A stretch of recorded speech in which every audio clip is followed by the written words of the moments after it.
নমস্কার বন্ধুরা, এটা একটি ইন্ডাকশন ওভেনের সার্কিট বোর্ড। তো এটার মধ্যে দেখুন কিছু অংশ এটা ব্লাস্ট হয়ে গেছে এবং সার্কিট বোর্ডটার মধ্যে অনেক রকম প্রবলেম হয়েছে। তো আমি এখন যে কাজটা করছি, এসি যে প্লাগ জুটো যেটা ছিল সেটা আমরা খুলে নিচ্ছি এবং ফ্যানের প্লাগটা খুলে নিচ্ছি। কেন খুলছি এটা আমরা সমস্ত কিছু বোঝাচ্ছি। দেখুন এটা স্পার্ক হয়েছে, অর্থাৎ অনেক জোরে ব্লাস্ট হয়েছে, যে কারণের জন্য কিন্তু এটা কালো দাগ পড়ে গেছে।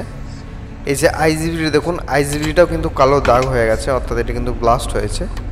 আর এখানে দেখুন পাওয়ার যে সোর্সটা রয়েছে, এখানে পাওয়ার সাপ্লাইয়ের জন্য যে পাওয়ারটা যায় ক্যাপাসিটার, এখানটাও কিন্তু স্পার্কিং হয়েছে। তো যাই হোক, মোটমাটভাবে এই সার্কিট বোর্ডটা কিন্তু অনেকটা ড্যামেজ হয়ে গেছে। তো এটাকে আমরা সম্পূর্ণভাবে রিপেয়ার করব এবং এটা কন্ডিশন কোয়ালিটি খুব ভালোভাবে করে দেবো, যাতে এটা অনেক লংজিভিটি করতে পারে। তো আমরা তার জন্য কি করব, এই যে কয়েলটা এবং এখানে যে ট্রান্সফর্মারটা রয়েছে, সর্বপ্রথম এই যে ট্রান্সফর্মার যেটা রয়েছে, অর্থাৎ পাওয়ারের জন্য যে একটা ট্রান্সফর্মার ইউজ করা হয়, ওই ট্রান্সফর্মারটা আমরা এখান থেকে রিমুভ করে নেব। তো এটা কেন করছি সেটা আপনাদেরকে বলে দিচ্ছি। তো তার আগে আমি এই দেখুন ট্রান্সফর্মারটা খুলে নিয়েছি। এবার এই যে কয়েলটা যেটা রয়েছে, এই কয়েলটা আমরা এখন এখান থেকে খুলে নেব। কয়েলটা খোলার জন্য অবশ্যই আয়রন বেশি ওয়াটে যে ব্যবহার করবেন, তাহলে কী হবে, কয়েলটা খুব সহজে খুলে যাবে। তো এটা হচ্ছে আমাদের পিসিবি বোর্ডটা। এই পিসিবি বোর্ডটা তো আমরা সার্কিট থেকে খুলে নিয়েছি, এই ক্যাবিনেট থেকে খুলে নিয়েছি। এবারে যে কাজটা করবো, এই যে প্যানেল বোর্ড যেটা রয়েছে, অর্থাৎ কন্ট্রোল প্যানেল যেটার সাহায্যে আমরা অন অফ আপ ডাউন এ সমস্ত করে থাকি। তো এই যে প্যানেল সার্কিট বোর্ডটা আমরা এখান থেকে খুলে নিচ্ছি। এটাও আমাদের কিছুটা কাজ রয়েছে, সেটাও আপনাদেরকে বলে দিচ্ছি। তো এই যে সার্কিট বোর্ড দেখতে পাচ্ছেন, এটা অনেক দিনের পুরাতন একটা সার্কিট বোর্ড, অনেক দিন ইউজ হয়েছে ইন্ডাকশন ওভেনটা। তো যে কারণের জন্য এর মধ্যে কিন্তু অনেকটা ড্যাম হয়ে গেছে, অর্থাৎ এই সার্কিটটার মধ্যে যেহেতু অনেক রকম নোংরা টোংরা লেগে আছে। তো আমরা কী করব, এই যে সার্কিট বোর্ড যেটা রয়েছে, এটাকে সম্পূর্ণভাবে আমরা জল দিয়ে এটাকে ওয়াশ করব। অনেকে ভাবেন যে জল দিয়ে ওয়াশ করলে সার্কিট বোর্ড প্রবলেম হতে পারে, কিন্তু এইভাবে আমি যেভাবে কাজটা করবো, এভাবে করলে কিন্তু কোনো রকম সার্কিটে ক্ষতি হবে না, বরং সার্কিটে আরও লংজিভিটি বেড়ে যাবে। কারণ যে সার্কিটের মধ্যে যে সমস্ত ড্যাম, অর্থাৎ যে সমস্ত এটা রান্নার কাজে ব্যবহৃত হয়, তাই জল এবং জলীয় বাষ্প সার্কিট বোর্ডটার মধ্যে আটকে যায়, যে কারণের জন্য অনেক কিন্তু প্রবলেম দেখা দেয়। তো সর্বপ্রথম আমরা জল দিয়ে জাস্ট এই যে প্রথমে যে হালকা নোংরা যেটা ছিল, সেটাকে আমরা একটুখানি সর্বপ্রথম পরিষ্কার করে নেব। প্রথম চান্স এটা যতক্ষণ না পরিষ্কার হবে ততক্ষণ আমাদের কিন্তু কাজগুলো করতে হবে। তো আমরা একটুখানি জল দিয়ে জাস্ট এটাকে একটু জল দিয়ে পরিষ্কার করব এবং দেখতে পাচ্ছেন আমরা জল দিয়ে একটুখানি পরিষ্কার করছি এবং ব্রাশের সাহায্যে এটাকে পরিষ্কার করতে হবে। কারণ খুব ভালোভাবে পরিষ্কার করতে হবে, কারণ সার্কিট বোর্ডের মধ্যে কিন্তু নোংরা থাকলে আমাদের কাজটা করাটাই বেকার হয়ে যাবে, যে কারণের জন্য কিন্তু খুব ভালোভাবে আমরা পরিষ্কার করব। তো এবার আমরা জামা কাপড় পরিষ্কার করার জন্য যে সমস্ত ডিটারজেন্টগুলো ব্যবহার করে থাকি, সে সমস্ত ডিটারজেন্ট দিয়ে এটাকে আমরা পরিষ্কার করছি। তো এটা সাধারণত হবে, দেখুন জামা কাপড় পরিষ্কার করার জন্য যে ডিটারজেন্টগুলো ব্যবহার করে থাকি, সেই ডিটারজেন্টগুলো দিয়ে আমরা এটা পরিষ্কার করছি, যার ফলে কী হবে, যে সমস্ত নোংরা যেগুলো আছে সেগুলো সম্পূর্ণভাবে ভালোভাবে ক্লিয়ার হয়ে যাবে এবং বোর্ডটা অনেকটা ফ্রেশ হয়ে যাবে, যে কারণের জন্য বোর্ডটা দেখতেও অনেকটা সুন্দর লাগবে এবং কাজটাও খুব করতে সুবিধা হবে। এবং পরে এটা সহজে এই সার্কিট বোর্ডের মধ্যে প্রবলেম হবে না, যেহেতু এই সার্কিট বোর্ডটা যে সমস্ত ড্যাম থেকে এটা রক্ষা পেয়ে যাবে, যে কারণের জন্য কিন্তু এটা আর প্রবলেম রক্ষাটা হবে না। তো অনেকে ভাবেন জল দিয়ে পরিষ্কার করলে প্রবলেম থাকবে, কিন্তু এভাবে আমি যেভাবে স্টেপ বাই স্টেপ করছি এভাবে করুন, আপনারা কোনো প্রবলেম হবে না। তো দেখতে পাচ্ছি আমার বোর্ডটা কিন্তু অনেকটা ক্লিয়ার হয়ে গেছে, পরিষ্কার হয়ে গেছে। এটা আমি যত তাড়াতাড়ি দেখালাম অত তাড়াতাড়ি না, এটা একটু টাইম নিয়ে করতে হয়। তো দেখতে পাচ্ছেন বোর্ডটা কিন্তু সম্পূর্ণভাবে পরিষ্কার হয়ে গেছে। এবার আমরা এটা কী করবো, একটুখানি রোদের মধ্যে এটা শুকাতে দেবো। এটা আফটার মোটামুটি 2 থেকে 3 ঘন্টা বা 4-5 ঘন্টা হলেও কোনো অসুবিধা নেই, যতটা রোদে থাকবে ততটা খুব সুবিধা। তো আমাদের এই যে সার্কিট বোর্ড যেটা রয়েছে, এটা কিন্তু আমরা রৌদ্র থেকে নিয়ে চলে এসেছি, অর্থাৎ এটা কিন্তু আমাদের অনেকটা পরিষ্কার হয়ে গেছে। এই সার্কিটটার মধ্যে আমাদের এবার কাজগুলো করতে হবে আমাদেরকে। তো সর্বপ্রথম দেখব এই সার্কিট বোর্ডটার মধ্যে আমাদের কি সমস্যা আছে সেটা আমরা এবারে দেখব, কারণ আমরা এর আগে এই সার্কিটটার মধ্যে যে সমস্ত জল বা অন্যান্য কোনো কিছু জিনিসবস্তু পড়ে যাওয়ার জন্য এটা আমরা কাজ করা হয়নি, আমরা জাস্ট এর ওয়াশ করে আপনাদেরকে তো দেখালাম কীভাবে ওয়াশ করে আমি এটাকে জাস্ট রোদের মধ্যে একটুখানি রেখেছিলাম, এবং যাতে এই জলটা যেটা রয়েছে সেটা যেন সম্পূর্ণভাবে শুকিয়ে যায়। এবং আমরা এটাকে এরপরে আমরা যে কাজগুলো করব সেটা একটুখানি আমরা দেখব।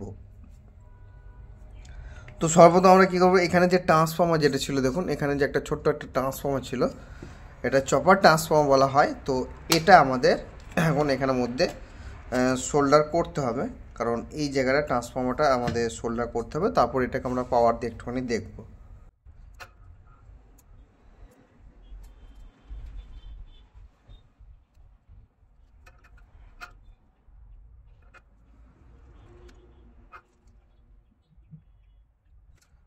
তো আমাদের এখানে যে ট্রান্সফর্মার যেটা রয়েছে সেটা সম্পূর্ণভাবে সোল্ডার হয়ে গেছে।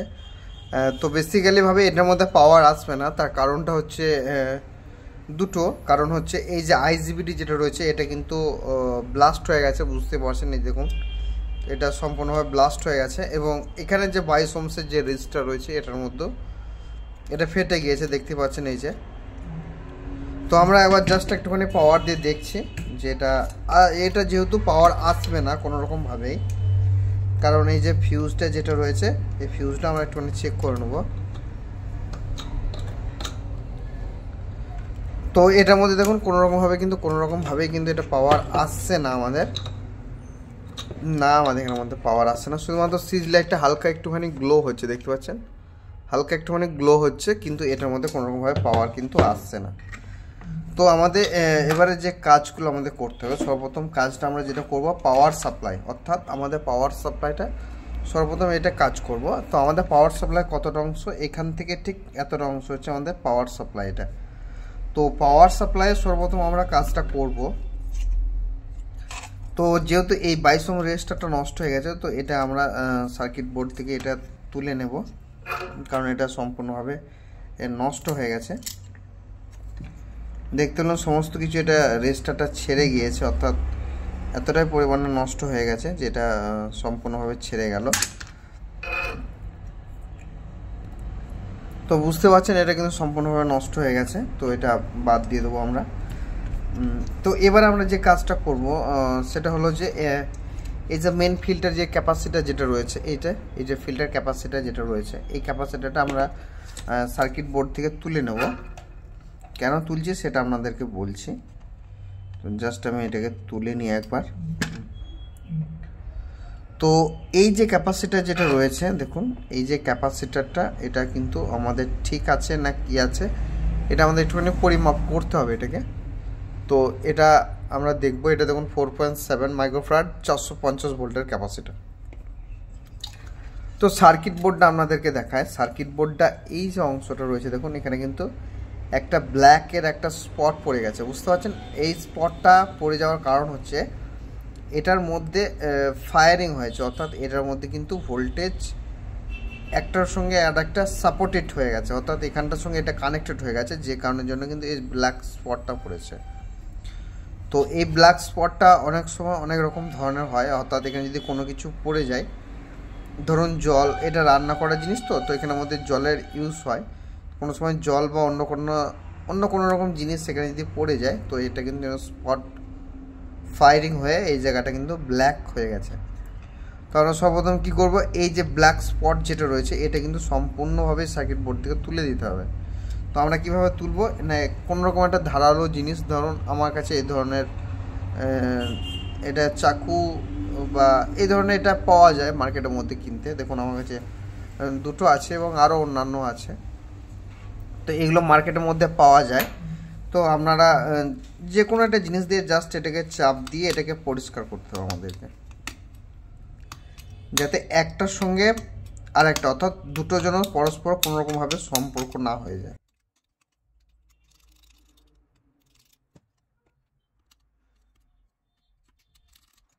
তো দেখতে পাচ্ছেন ব্ল্যাক স্পটটা কিন্তু চলে গেছে, কারণ এটার মধ্যে কিন্তু আর ব্ল্যাক স্পট কিন্তু নেই।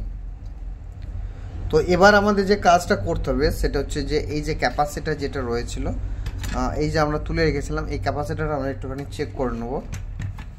তো এই ক্যাপাসিটারটা আরও একটা চেক করার প্রসেস আছে, কারণ আমি অনেকেরই মাল্টিমিটারে কিন্তু ক্যাপাসিটার কয়টা টেস্ট করা যায় না, তো এটা আরও একটা প্রসেস আছে, তো ওটা আপনাদেরকে ভিডিও আমি একটা দিয়ে দেবো।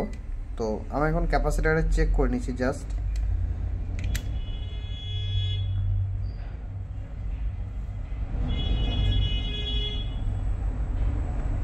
একটুখানি ওয়েট করতে হবে। দেখুন 4.4, অর্থাৎ এটা কিন্তু 4.7 মাইক্রোফ্যারাড। তো এটার মধ্যে 4.4 মাইক্রোফ্যারাড শো করছে, অর্থাৎ এই ক্যাপাসিটি কিন্তু এখন মোটামুটিভাবে ঠিকঠাক আছে, কোনো প্রবলেম নেই এটার মধ্যে। তো আমরা এখন এটাকে এই যে ক্যাপাসিটি যেটা রয়েছে এই ক্যাপাসিটিটাকে কিন্তু আমরা কিন্তু এখন সোল্ডার করব। তো সোল্ডার করার জন্য এই যে মাঝের যে অংশটা রয়েছে এটাকে তার আগে একটুখানি আমরা পরিষ্কার করে নেব এখানে। হ্যাঁ, তো আমাদের পরিষ্কার হয়ে গেছে। এবার আমরা এই যে সার্কিট বোর্ডটা দেখুন, সার্কিট বোর্ডটার এখানে আমরা কিন্তু এই ক্যাপাসিটারটা প্লাস মাইনাস দেখে, অর্থাৎ এই দিকটা হচ্ছে ক্যাপাসিটারের মাইনাস পয়েন্ট, তো এই যে এই দিকটা হচ্ছে ব্ল্যাক, তো এই দিকটা আমরা এখানে জাস্ট সোল্ডার করে নেব।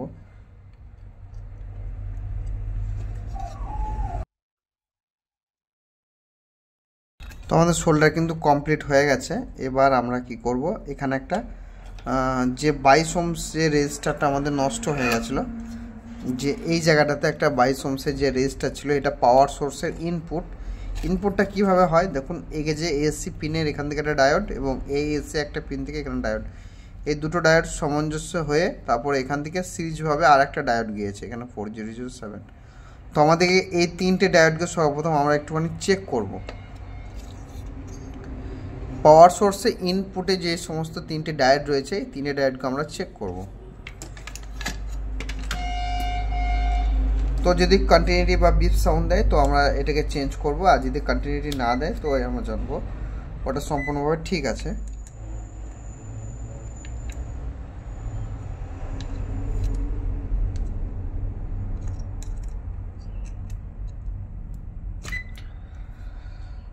হ্যাঁ, তো কোনোটার মধ্যে কিন্তু বিপ সাউন্ড কিন্তু আমরা পাইনি, অর্থাৎ এটা কিন্তু সম্পূর্ণ তিনটে ডায়োড কিন্তু আমাদের সরাসরি ঠিকঠাক রয়েছে, কোনো প্রবলেম নেই। তো এবার আমরা এখানে 22 ওহম রেজিস্টারটা সোল্ডার করব। তো তার আগে আমরা এই যে আইজিবিটি যেটা রয়েছে, আইজিবিটিটা যেহেতু নষ্ট হয়ে গেছে, তো আমরা কি করব, এই আইজিবিটিটা এখান থেকে সার্কিট বোর্ড থেকে তুলে নেব।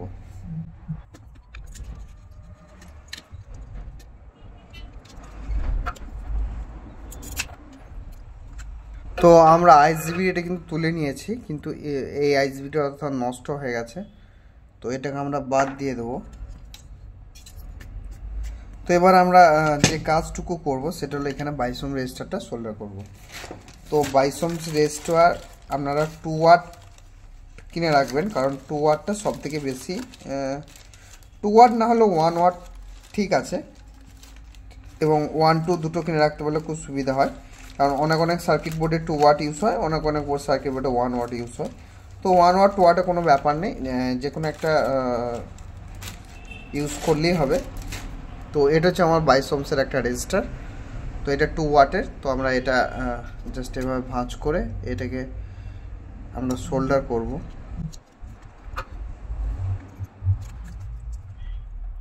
তো আমাদের এখানে কিন্তু সোল্ডারটা সম্পূর্ণভাবে কমপ্লিট হয়ে গেছে।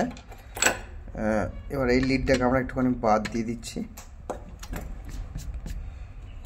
লিডটাকে বাদ দেওয়ার পর আমরা টেবিলটা একটুখানি পরিষ্কার করে দিই, কারণ রেজিস্টারটা এমনভাবে নষ্ট হয়েছে যে এটা একেবারে অনেক কিছু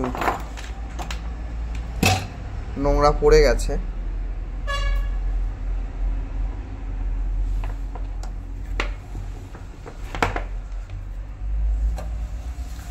তো আমাদের 22 ওহম রেজিস্টারটা কিন্তু সোল্ডার হয়ে গেছে। এবার আমরা একটুখানি পাওয়ারটাকে জাস্ট চেক করব। আমরা কিন্তু এখনো পর্যন্ত আইসিটা কিন্তু কোনোভাবে হাত দিইনি, জাস্ট পাওয়ারটা আমরা একটুখানি চেক করব। আর সবসময় এটা চেক করতে হবে আমাদের সিরিজ ল্যাম্পের সাহায্যে। তো আমার এটা সিরিজ ল্যাম্প ফিট করা রয়েছে, আমি একটুখানি চেক করছি। তো দেখুন বিপ সাউন্ড কিন্তু চলে এসছে, বুঝতে পারছেন, অর্থাৎ আমাদের কিন্তু পাওয়ারটা রেডি হয়ে গেছে। কারণ পাওয়ারটা আমাদের জাস্ট বোঝা গেল এই দুটো, এই ক্যাপাসিটারে দুটো জাস্ট অ্যাটাচ হয়ে গেছিলো, যে কারণের জন্য কিন্তু আমাদের পাওয়ারটা নষ্ট হয়ে গেছিলো। তো মোটামুটি আমাদের পাওয়ারটা রেডি হয়ে গেছে। তো এবার আমরা একটুখানি কাজ করব, যেটা হচ্ছে আইজিবিটি সোল্ডার করার আগে আমরা এখানে একটা ভোল্টেজটা একটুখানি দেখে নেব, যে এই যে ইমিটার এবং গেটের মধ্যে একটুখানি ভোল্টেজ এখানে কিন্তু আমরা পাবো না। ইমিটার এবং গেট অর্থাৎ মাঝের পিনটা বাদ, দু সাইডে দুটো পিন, ডিজিটাল মাল্টিমিটার কোনো প্লাস মাইনাস নেই যেহেতু, তাই আমরা কি করব, মাঝের পিনটা বাদ দিয়ে এই যে দুটো পিন রয়েছে ইমিটার এবং গেট, এই দুটো পিনে কিন্তু ভোল্টেজ যদি কোনোরকমভাবে সম্ভবত চলে আসে তো জানতে হবে সার্কিটটা কিন্তু নষ্ট হয়ে যাবে, সরি সার্কিটটা না, আইজিবিটিটা নষ্ট হয়ে যাবে। ফার্স্ট টাইমে কিন্তু এটার মধ্যে কোনোরকম ভোল্টেজ আসবে না। তো তার আগে আমরা একটুখানি কী করব, এটাকে বিপ সাউন্ডের মোডে রেখে আমাদের এখানে একটা ছোট্ট পারে একটা ডায়োড থাকে, দেখুন এই যে আমি দেখাচ্ছি, এই যে ডায়োডটা রয়েছে 18 ভোল্টের জেনার ডায়োড, হ্যাঁ এবং হ্যাঁ বোঝা যাচ্ছে, এই যে 18 ভোল্টের এই যে ছোট্ট একটা জেনার ডায়োড, এই জেনার ডায়োডটা আমরা একটুখানি চেক করব। তো চেক করার জন্য আমরা কি করব, এটা ইমিটার এবং গেট এই দুটোর মধ্যে সংযুক্ত করা থাকে, তো আমরা ইমিটার এবং গেটের মধ্যে জাস্ট টাচ করব। তো দেখুন এখানের মধ্যে কোনো ভ্যালু শো করছে কিন্তু কোনো রকমভাবে বিপ সাউন্ড পাচ্ছি না, অর্থাৎ আমাদের কিন্তু এটা আপাতত বোঝা গেল যে এই জেনারটা কিন্তু মোটামুটিভাবে বোঝা গেল যেটা জেনারটা মনে হয় শর্ট নেই। তো আমরা এখন কি করব না, এটাকে আমরা জাস্ট সর্বপ্রথম একবার এটাকে ভোল্টেজ দেবো একবার। তো আমরা একটুখানি ভোল্টেজ দেবো জাস্ট এটার মধ্যে। তো দেখুন বিপ সাউন্ড কিন্তু পেয়েছি, এবার আমরা এখানে ভোল্টেজটা একটুখানি চেক করব।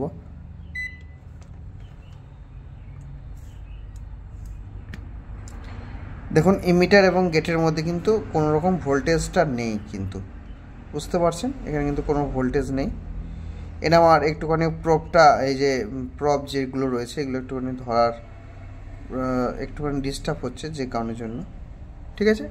তো এখানে আমাদের কোনো রকমভাবে কোনো ভোল্টেজটা আর কি নেই, অর্থাৎ আমরা কিন্তু এখন এখানে আইজিবিটি অলরেডি সোল্ডার করতে পারি। তো আমরা কি করব, এখানে একটা নতুন একটা আইজিবিটি সোল্ডার করব। তো কী ধরনের আইজিবিটি আপনারা কিনবেন, এই ধরনের যদি কোনো রকম ভিডিও আপনাদের যদি প্রয়োজন হয় তো আপনারা আমাকে কমেন্ট করুন, আমি একটা ভিডিও দিয়ে দেবো যাতে আপনাদের এটা সুবিধা হয় যে কোন আইজিবিটি কোন সার্কিট বোর্ডে কীরকম ইউজ করবেন, বা কোন ধরনের আইজিবিটি আপনারা কিনে রাখলে, এক ধরনের আইজিবিটি কিনে রাখলে যাতে সমস্ত বোর্ডে আপনারা ইউজ করতে পারেন। এই ধরনের যদি কোনো রকম কন্টেন্ট আপনাদের প্রয়োজন হয় তো অবশ্যই আমাকে কমেন্ট করবেন, আমি আশা করি আপনাদেরকে সেম একটা ভিডিও দিয়ে দেবো।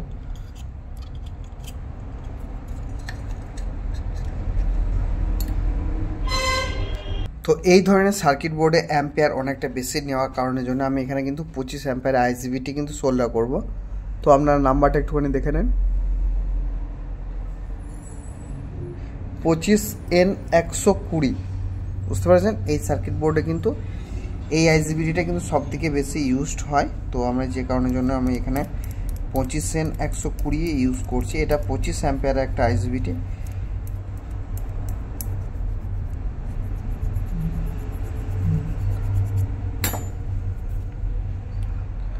তো এখানে আমি একটুখানি থার্মাল পেস্ট ইউজ করব,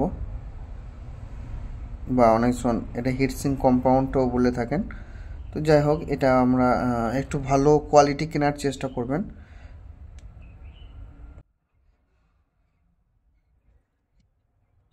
এটা আমার এই আইজিবিটি নামে পুরাতন বোর্ড থেকে কালেক্ট করে রেখেছি। তো আপনারা মার্কেটেও আইজিবিটিটা কিনতে পেয়ে যাবেন, অসুবিধা কিছু নেই।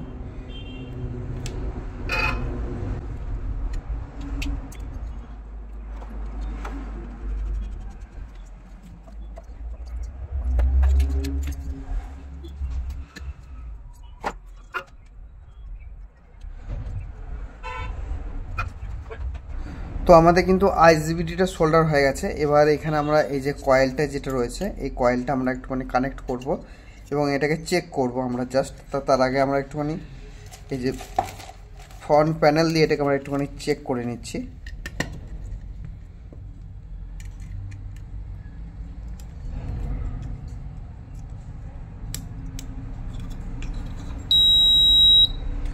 তো সমস্ত এলইডিগুলো কিন্তু গ্লো হয়েছে।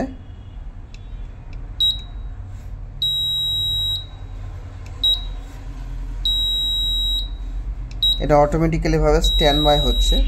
তো এটা কেন হচ্ছে সেটা আমরা একটুখানি দেখছি।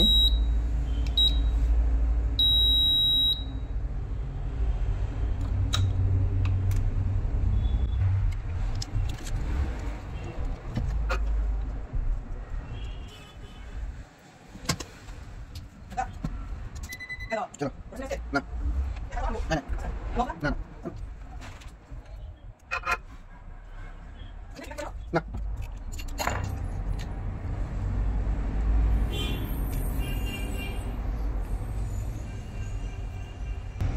তো আমরা এখন এটাকে পাওয়ার দিয়ে দেখবো একবার জাস্ট। তো এখন দেখুন কিন্তু এটার মধ্যে কন্টিনিউভাবে বিপ সাউন্ড দিচ্ছে।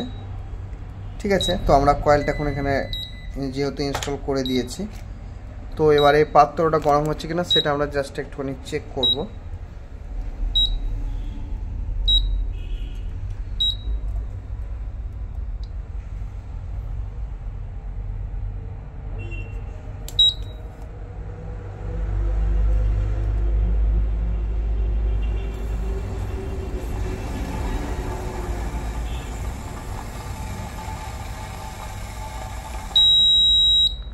তো বুঝতে পারেন পাত্রটা গরম হয়ে গেছে, অর্থাৎ আমাদের এই যে সার্কিট বোর্ড যেটা রয়েছে এটা আমাদের কিন্তু সম্পূর্ণভাবে রেডি হয়ে গেছে।